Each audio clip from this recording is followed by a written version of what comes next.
Halo, perkenalkan nama saya Ayumi Salma Rayana Sunowo dari kelas 12 MIPA 5. Di sini saya akan menjelaskan materi tentang demokrasi terpimpin yang terdiri dari 5 bab. Yang pertama adalah pengertian demokrasi terpimpin.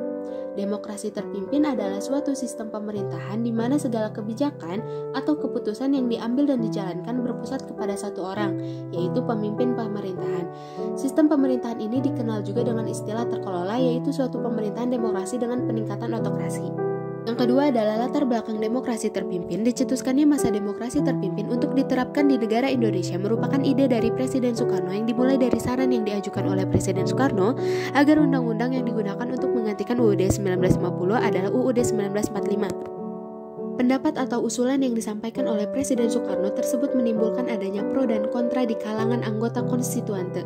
Untuk mengatasi hal tersebut, kemudian dilakukanlah pemungutan suara yang diikuti oleh seluruh anggota konstituante. Yang ketiga adalah peranan PKI dalam demokrasi terpimpin.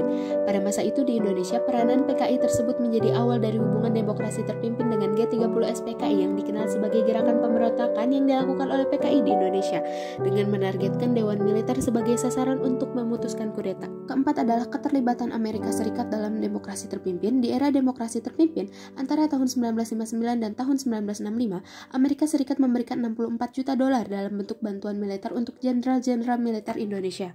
Yang kelima adalah dampak ke situasi politik dalam demokrasi terpimpin. Demokrasi terpimpin yang menggantikan sistem demokrasi liberal berlaku tahun 1959 sampai 1965. Pada masa demokrasi terpimpin, kekuasaan presiden sangat besar sehingga cenderung ke arah otoriter.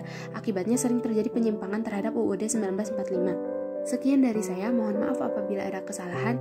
Terima kasih.